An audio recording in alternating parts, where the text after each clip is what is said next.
வணக்கம். சீமானண்ணன் பேசிய கருத்தை உங்களுக்கு சுருக்கமாக சொல்ல போகிறேன். காணொளியை முழுமையாக பாருங்க. சீமானண்ணன் கூறியவை: விதையை துளைத்துவிட்ட நாடு எப்படிடா மீளும் எழும் வளரும் வாழும்? சொல்லு, எப்படி வளரும் வாழும்? பறவையை பற்றி உனக்கு கவலை இல்லை, கொக்கை பற்றி கவலை இல்லை, சிட்டை பற்றி கவலை இல்லை, குருவியை பற்றி கவலை இல்லை, காக்கையை பற்றி கவலை இல்லை. இவை எல்லாம் விதை பரப்பும் தூதுவர்கள் என்ற எண்ணமே உன்கிட்ட இல்லை. நீ கையில் வச்சு பாரு, மண்புழுவத்தோட கூச்சப்படுவ. அது நெளியும், பார்க்க அழுக்கா தெரியும், அசிங்கமாக இருக்கும். பார்க்கும்போது இப்படி அருவருப்பாக இருக்கிற இந்த மண்புழு என்ற உயிரினம் இந்த உலகத்துக்கு, இந்த மானுடை சமூகத்திற்கு செய்கிற பணியை வேறு எந்த உயிரினமும் செய்யலன்றா ஒரு அறிஞர் என்று சொல்கிறான். 40,000 முறை இந்த பூமியை உழுவுதுடா இந்த மண்புழு. உழவனின் நண்பன். மேலே மண்ணை தின்னுட்டு கீழே கழிவை போடும், கீழே மண்ணை தின்னுட்டு மேலே கழிவை போடும். நீ மண்புழுன்னு நினைக்கிற. நான் பல முறை சொல்லிட்டேன், மண்புழு கூட மானுட வாழ்க்கைக்கு பயன்படும். ஆனால் இந்த சாதியும் மதமும் ஒரு மயிருக்கும் பயன்படாது, ஒன்றுத்துக்கும் பயன்படாது. நீ சும்மா பேசிகிட்டு இருக்கலாம், மதம், நான் இந்த சாதின்னு. கொரோனா வரும்போது நீ எந்த சாதி தம்பி? எந்த மதமாக இருந்த? தேவாலயம், பள்ளிவாசல், கோயில்களை எல்லாம் பூட்டி போட்டு எங்கே போய் படுத்தாய்? தெரியலையே ராஜா, எங்கே போய் படுத்த? கண்ணுக்கு தெரியாத ஒரு நுண்ணி உங்களுக்கு எச்சரித்தது. உங்களுக்கு அறிவில்லை, அப்பையும் நீங்கள் சுதாரிக்கலை. உன்கிட்ட காசு இருந்துச்சு, நீ அலைபேசியில் அழைச்ச, மச்சான் எங்கே நல்ல ஜவுரி கடை இருக்குது, நல்ல துணி எடுத்துகிட்டு வரலான்னு கேட்கல. எங்கே கார் ஷோரூம் இருக்குது, போய் விலை உயர்ந்த கார் வாங்கலாம்னு நீ நினைக்கல. எங்கே நகை கடை திறந்து இருக்குது, போய் நகை வாங்கலாம்னு நீ நினைக்கல. எங்கே மல்லிகை கடை திறந்து இருக்குன்னு கேட்ட. எது இல்லைனாலும் வாழ முடியும். அலைபேசி, தொலைக்காட்சி, காரு, டிவி, ஃப்ரிட்ஜு, ஏசி எது இல்லைனாலும் வாழ முடியும். நீரும் சோறும் இல்லைனா வாழ முடியாது, செத்து போவாய். அதை தருவதற்கு இருப்பவன் வேளாண் குடிமக்கள், விவசாயிதான் என்பதை அறிவார்ந்த தமிழ் சமூக தம்பி தங்கைகள் புரிஞ்சுக்கணும். தம்பி, நீ சந்திரனுக்கு சந்திராயன் அனுப்பலாம், அனுப்புகிற சயின்டிஸ்டுக்கு சாப்பாட்டை என் ஆத்தாலும் அப்பாலும் தான் அனுப்பணும். விண்ணுக்கு பறக்க விடலாம் விஞ்ஞானி, விஞ்ஞானிக்கும் சோறு விவசாயி தான் அனுப்பணும்.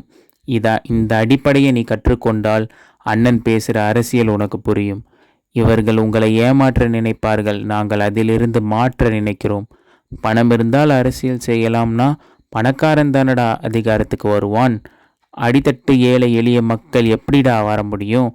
இந்த மாதிரி மகள் என்னைக்கிடா அதிகாரத்துக்கு வருது? பணம் இருந்தால்தான் அரசியல் செய்ய முடியும் என்ற நிலையை ஒழிக்கணும். மக்களுக்கு தூய உள்ளத்தோடு சேவை செய்ய வேண்டும் என்ற மனம் இருக்கிறவனும் அரசியல் செய்ய முடியும் என்ற நிலையை உருவாக்கணும். அதுதான் மாற்று, அதுதான் புரட்சி. நீ என்ன புரட்சினா ஏதோன்னு நினைச்சுக்காத. ஒவ்வொரு மனிதனும் அன்றாட தன் கைகளில் நிகழ்த்தப்படும் கூடிய நிஜமே புரட்சி. தாடி முடியெல்லாம் இருக்குல்ல, பார்க்க அசிங்கமாக இருக்குல்ல, சலூன் கடைக்குள்ளே போனால் ஒருத்தன் வெட்டி அழகுபடுத்தி அனுப்புகிறான்ல, செயல் புரட்சி செய்கிறவன் புரட்சியாளன். வெறுங்காலால் நடக்க முடியல, சுடுதில்ல, கல்முள் குத்துதில்ல, செருப்பு தேவைப்படுதில்ல, செருப்பை தச்சு தர செயல் புரட்சி என்றால் தச்சு தரவன் புரட்சியாளன்.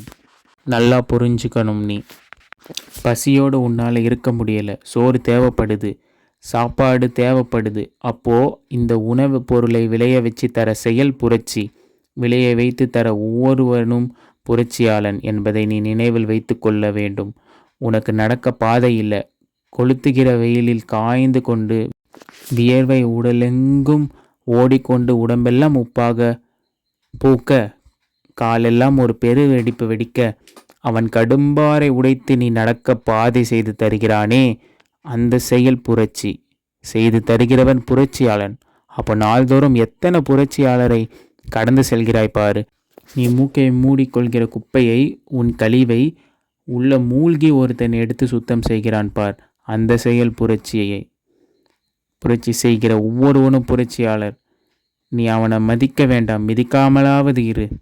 அப்படி பார்த்தா நீ பல்லாயிரம் புரட்சியாளரை நாள்தோறும் கடந்து செல்கிறாய். நல்லா கவனிச்சுக்கணும். புரட்சினா என்னமோன்னு நினச்சிக்கிட்டு இருக்க. அவன் சொல்கிறான்ல, ஒவ்வொரு மனிதனின் காலுக்கு இடையிலே காய்ந்த சருகாக கடக்குது புரட்சி.